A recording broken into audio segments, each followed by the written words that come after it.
Je vous invite à trouver Jean 17, probablement pour la dernière fois, avant septembre en tout cas.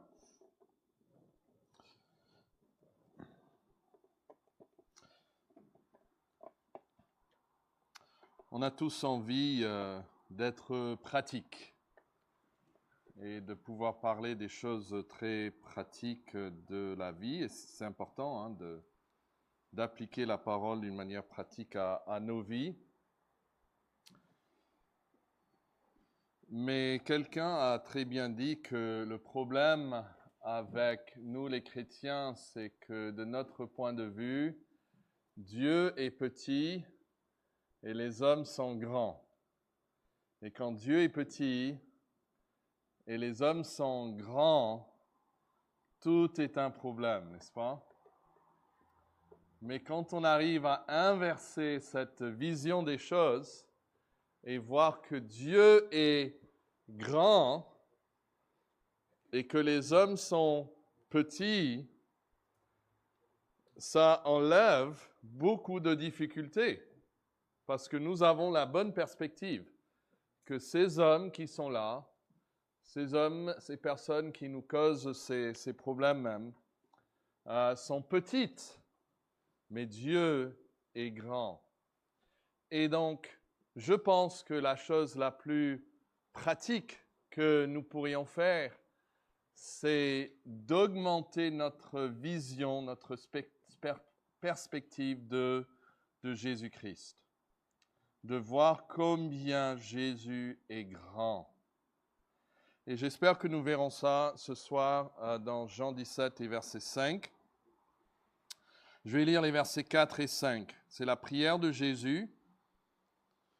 Il dit, « Je t'ai glorifié sur la terre, j'ai achevé l'œuvre que tu m'as donnée à faire. » Et puis en priant à son Père, il dit, « Et maintenant toi, Père, glorifie-moi de toi, auprès de toi-même, de la gloire que j'avais auprès de toi avant que le monde soit. » Donc nous voyons que Jésus prie d'être glorifié par le Père d'une gloire qu'il avait déjà auprès du Père avant que le monde soit. Donc glorifié de la gloire qu'il possédait déjà. Et donc on va voir ces deux parties du passage, enfin du verset.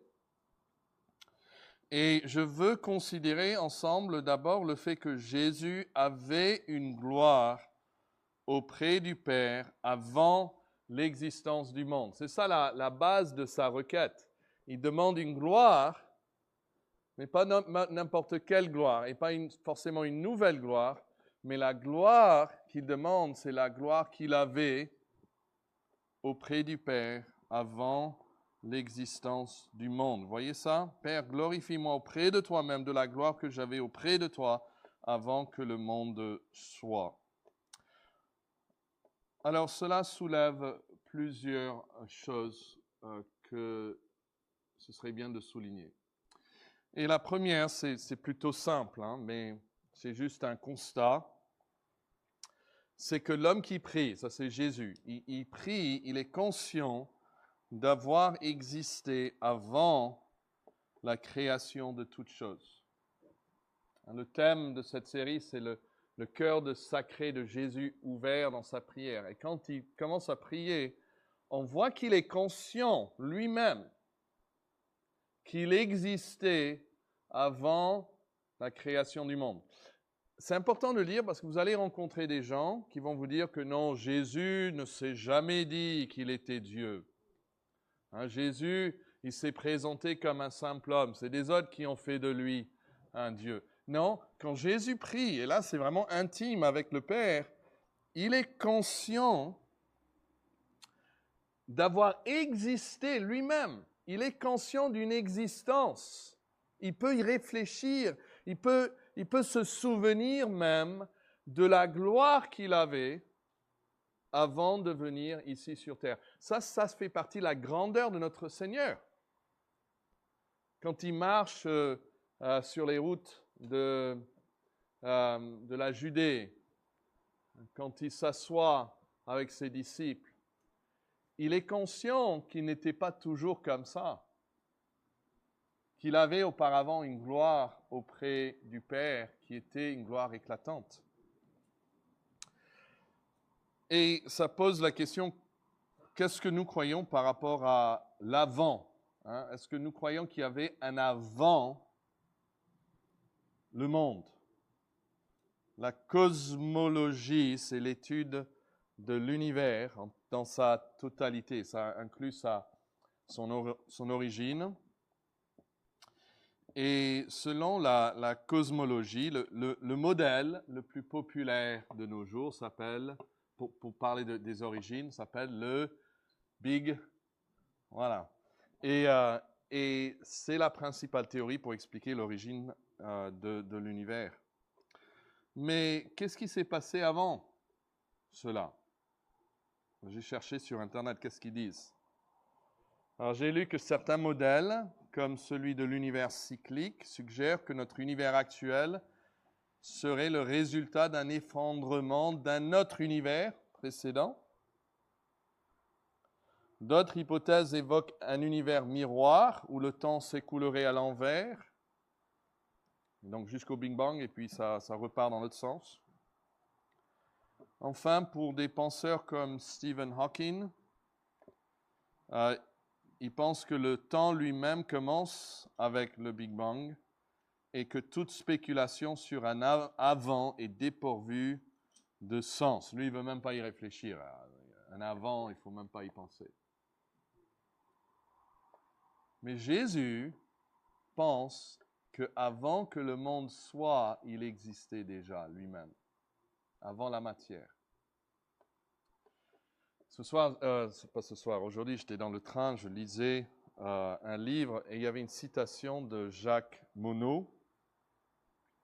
Alors je suis allé chercher, j'ai dit ça doit être un Français. Effectivement, c'est un Français, il est mort en 1970. Et il a écrit un livre qui s'appelle Le hasard et la nécessité. Non, il est mort après ça. Le livre a été écrit en 70. Et il dit ceci. La probabilité, a priori, que se produise un événement particulier parmi tous les événements possibles dans l'univers est voisine à 0. Hein, donc le fait que nous sommes là, la chance c'est 0, quasiment. Cependant, l'univers existe. Donc ça c'est un chercheur, hein, ça c'est un grand médecin. Il a reçu le prix Nobel de la médecine même. Comment expliquer? On est là.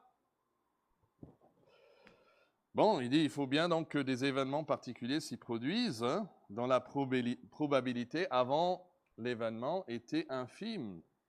L'univers n'était pas gros de la vie, ni la biosphère de l'homme. Notre numéro est sorti au jeu de Monte Carlo. Et il compare ça à un jeu de hasard. Et on est là parce que notre numéro est sorti. C'est un jeu de le hasard complet. Et il ne va pas chercher plus loin une explication. Et c'est pour ça, dans ce même livre, ça c'est sa conclusion, hein. Donc on va jeter ça à la poubelle. Hein. Et il dit ceci, l'homme sait enfin qu'il est seul dans l'immensité indifférente de l'univers, d'où il a émergé par hasard. Ça, c'est la grande connaissance qu'il nous donne. Nous sommes seuls.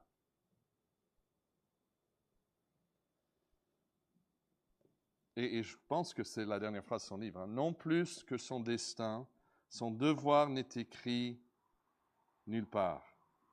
Hein, donc, il n'y a pas de destin et il n'y a même pas de devoir. C'est complètement à lui de choisir ce qu'il veut. Alors ça c'est, même si les gens autour de vous ne peuvent pas l'exprimer, ça c'est leur mentalité. On est là par hasard, on vient de nulle part, on va à nulle part, et nous sommes seuls dans l'univers.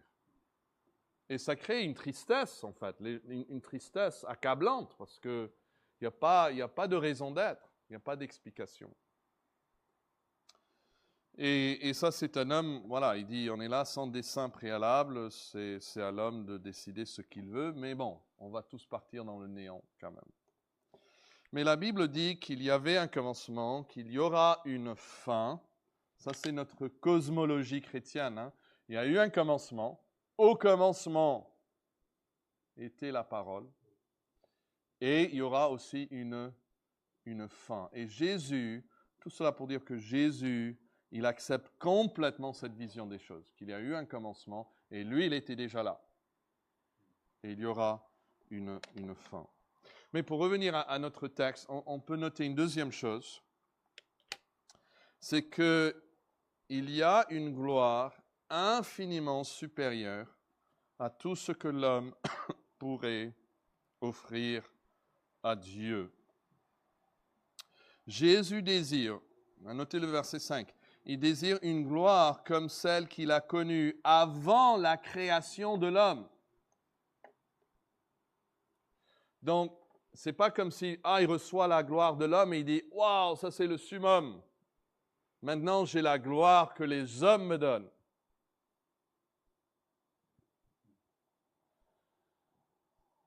Non, il veut la gloire qu'il avait même avant la création de l'homme. C'est-à-dire, il a quelque chose de mieux. Apparemment, il existe une gloire qui surpasse de beaucoup toute la gloire que l'être humain pourrait rendre à Dieu. Avant que le monde existe, cela veut dire que Dieu ne souffrait pas d'un manque.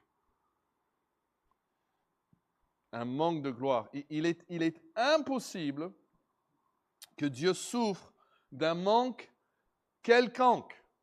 Il y a une poésie assez connue en anglais, mais ça explique la création par le fait que Dieu se sentait seul. Et donc il s'est dit, je vais créer un monde. Non, Dieu ne se sentait pas seul. Il n'y avait pas un manque en Dieu. Dieu est parfait. Et le monde, donc, n'a pas été créé pour pallier à un manque ou à un vide en Dieu. Mais notez aussi qu'il dit, Père, glorifie-moi auprès de toi-même de la gloire que j'avais. Où? Où est-ce que Jésus avait cette gloire? C'était auprès du Père. Donc la gloire que Jésus-Christ avait et la gloire qu'il recherche était profondément ancrée dans une relation vivante et partagée avec le Père. La gloire dont Jésus jouissait était une gloire partagée, une gloire relationnelle. Et toute gloire est encore comme ça, c'est quelque chose de relationnel. Notez ces mots Père, déjà un mot de relation, n'est-ce pas? Et puis surtout répété à 2 reprises, auprès de toi, ça indique une relation, un échange, une communication, voire une communion entre les deux. Ça, c'est sa gloire, cette communion. Donc en Christ, la gloire n'était pas une possession, mais une participation. Et ça nous aide à comprendre que tout le monde a péché et ils sont privés de quoi? De la gloire de Dieu. Et encore, c'est pas une gloire que Dieu nous donne en possession et puis on peut le prendre et faire avec ce qu'on veut. Non, c'est une gloire de participation. Ils sont privés de la gloire de connaître Dieu. Et en fait, la mort, c'est la séparation d'avec Dieu, une séparation éternelle. C'est pas la mort éternelle n'est pas une cessation de vivre. Les hommes vivent, ils sont toujours conscients. Mais la mort, c'est qu'ils sont séparés de Dieu. Et il va dire ici, il a déjà dit, le verset précédent, que la vie éternelle, c'est quoi? C'est de connaître, d'entrer en relation avec Dieu. Et donc la gloire pour Christ, et ce sera aussi notre gloire, ce n'est pas une possession, mais une participation, un reflet de l'échange éternel entre le Père et le Fils. Regardez plus loin dans le chapitre, dans la prière, Jean 17, verset 24, il dit « Père, je veux que là où je suis, ce que tu m'as donné soit aussi avec moi. » Ça, c'est nous. Pourquoi? Afin qu'il voie ma gloire. Vous voyez ça? La gloire que tu m'as donnée. Et maintenant, il va lier sa gloire à quelque chose d'encore, voilà, presque plus profond. Hein? La gloire que tu m'as donnée parce que tu m'as... C'est quoi dans le verset 24? Parce que tu m'as aimé avant la fondation du monde. C'est un amour partagé, même avant l'arrivée de l'homme. Il y a cet amour parfait. Donc, Dieu n'a pas besoin de l'aide de l'homme parce que tout lui appartient. Il n'a pas besoin de la gloire de l'homme que l'homme peut lui donner. Et il n'a même pas besoin, selon le verset 24, de l'amour de l'homme. Et je pense qu'il est logique de déduire que la gloire et l'amour que les membres de la Trinité se rendaient les uns aux autres, étant parfaits, étaient beaucoup plus satisfaisants, beaucoup plus agréables que tout ce qu'un être humain pourrait donner à Dieu. Donc ça, c'est l'amour. C'est un seul Dieu, mais un Dieu trinitaire qui peut, les personnes de la Trinité qui peuvent se montrer un amour parfait, une communion parfaite, se glorifier d'une manière parfaite. Ça c'est la perfection. Et pour nous, être aimé par Dieu, c'est d'être exalté pour entrer dans cette communion. Et c'est pour ça qu'il va dire même qu'il soit un comme nous sommes un. Et nous, on entre dans cette communion que connaissent la Trinité. Il faut toujours penser à la Trinité. Bon, ce sont de très, très belles pensées et j'espère que notre vision du Christ est élevée par ces choses. Mais Jésus ne regarde pas seulement en arrière, il regarde vers l'avant. Donc Jésus prie, ça c'est la deuxième partie de ce verset, il prie pour l'avenir. Il dit « et maintenant », il pense à sa mort, mais il pense à ce qui va suivre, sa résurrection, son ascension. Et il dit « maintenant, toi, Père, glorifie-moi auprès de toi-même de la gloire que j'avais auprès de toi avant que le monde soit. » Donc Jésus s'attend, il y a une anticipation ici, à recevoir auprès du Père cette même gloire. Mais maintenant en tant qu'homme Dieu. Acte 3, 13 dit, le Dieu d'Abraham, d'Isaac et de Jacob, le Dieu de nos pères, a glorifié son serviteur Jésus que vous avez livré. Dieu a glorifié Jésus, l'a glorifié en le ressuscitant des morts. Et Philippiens 2 est un passage qui nous aide beaucoup. Est-ce que vous pouvez trouver dans vos Bibles Philippiens 2, 5? Il y en a ici qui peuvent le citer même. Ça dit qu'en existant en forme de Dieu, il n'a point regardé son égalité avec Dieu comme une proie arrachée, mais il s'est dépouillé lui-même en prenant une forme de serviteur quand il est devenu homme. Alors, dans quel sens est-ce que Jésus est glorifié? Alors, la nature divine de Jésus est parfaite. Donc, sa nature ne peut pas connaître une diminution ni une augmentation de gloire, parce que sa nature est déjà parfaite. Et étant parfaite, elle ne peut même pas fluctuer ou changer. Mais Philippiens 2, 6 dit qu'il s'est dépouillé, ou 7, il s'est dépouillé lui-même. Quelque part, il s'est vidé. Et il s'est abaissé en tant que Dieu. C'est pas qu'il est devenu moins glorieux. Il n'a pas rejeté sa gloire intrinsèque, mais il a permis que sa gloire soit éclipsé ou caché ou voilé est un terme de la Bible.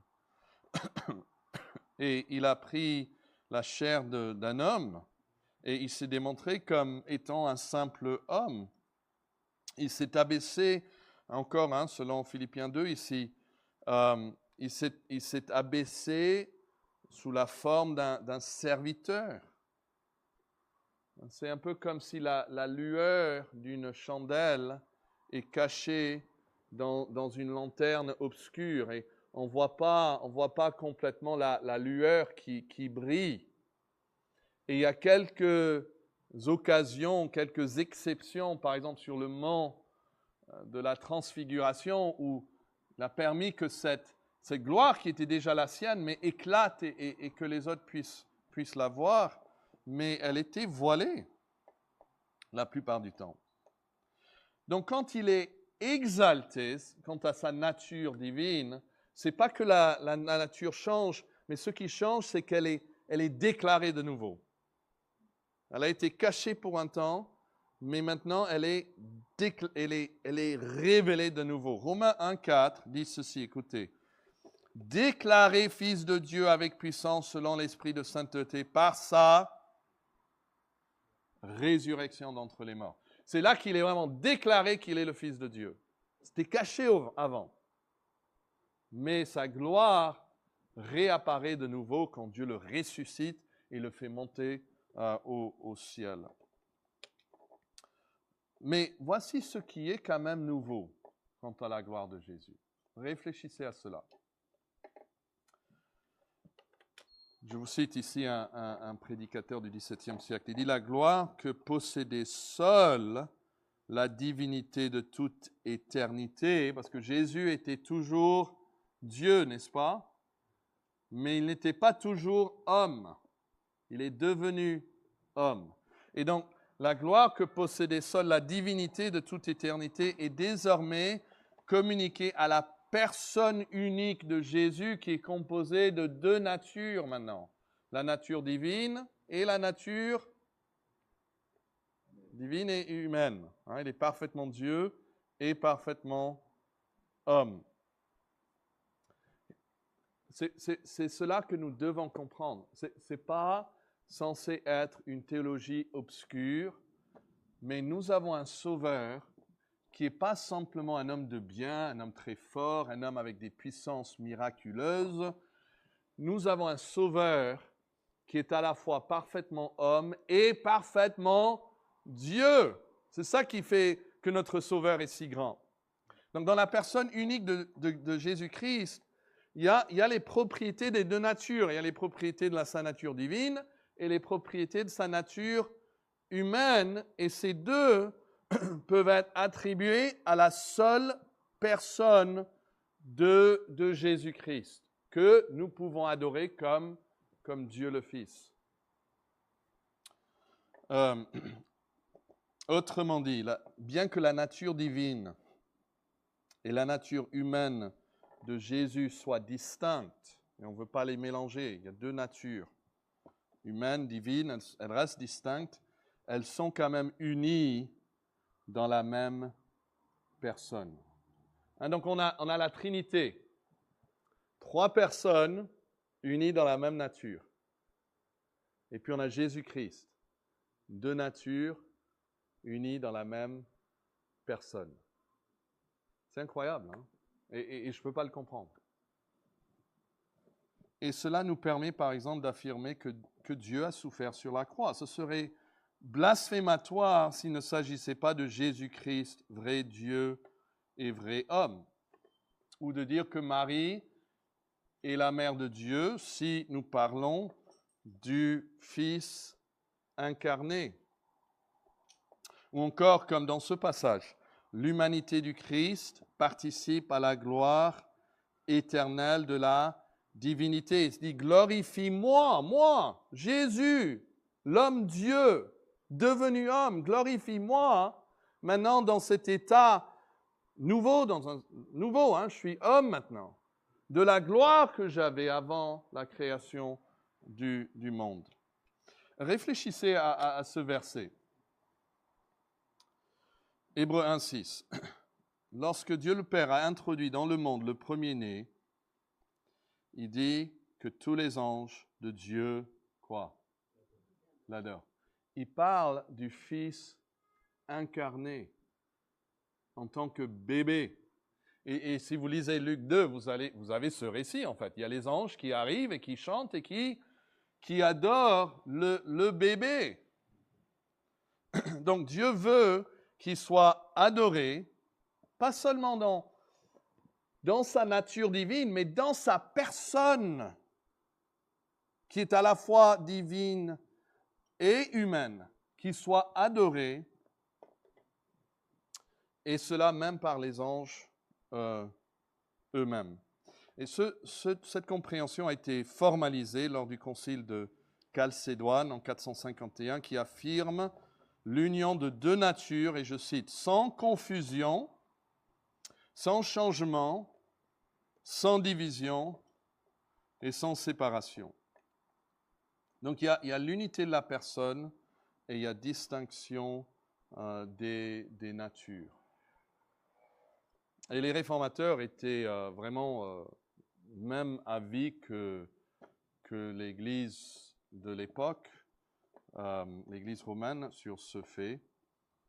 Calvin, par exemple, écrit « Celui qui était fils de Dieu a été fait fils d'homme, non point par confusion de substance, mais par unité de personne. » Donc il faut distinguer sans séparer, il faut unir sans confondre. Donc, il reste ces deux natures, la nature divine, la nature humaine. Mais elles ne sont pas confondues, mais elles sont unies dans la même personne qui est Jésus-Christ. C'est donc dans son état de Dieu-homme, qu'il est exalté.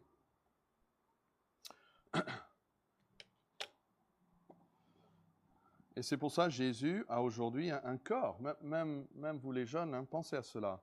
Jésus a un corps.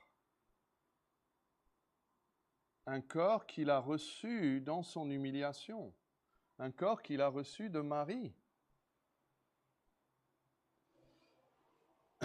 C'est quelque chose de matériel. C'est l'héritage organique qu'il avait durant la période de son humiliation.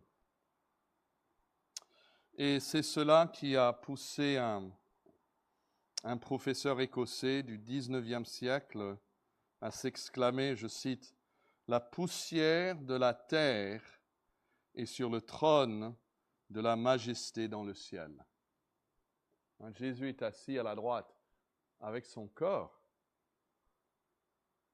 fils d'Ève, la poussière de la terre, assis sur le trône de la majesté dans le ciel.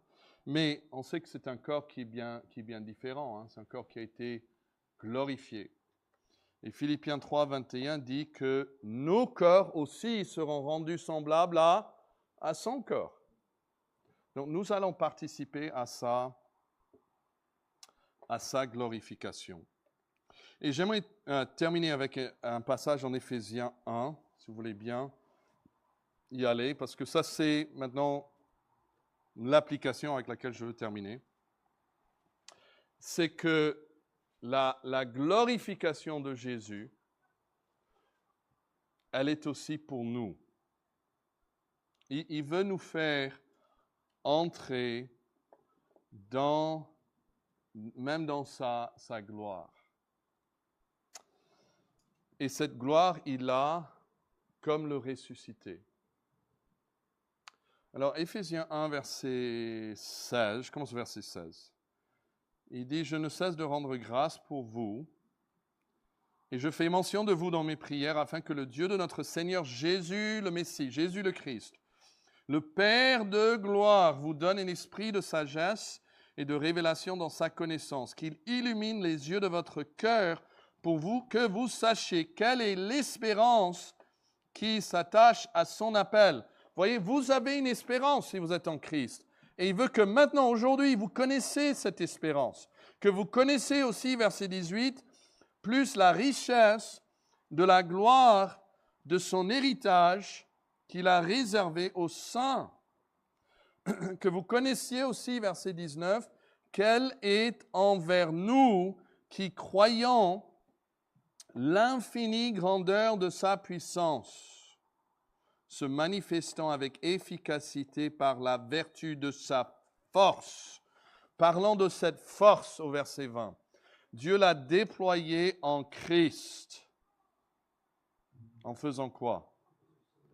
En le ressuscitant des morts.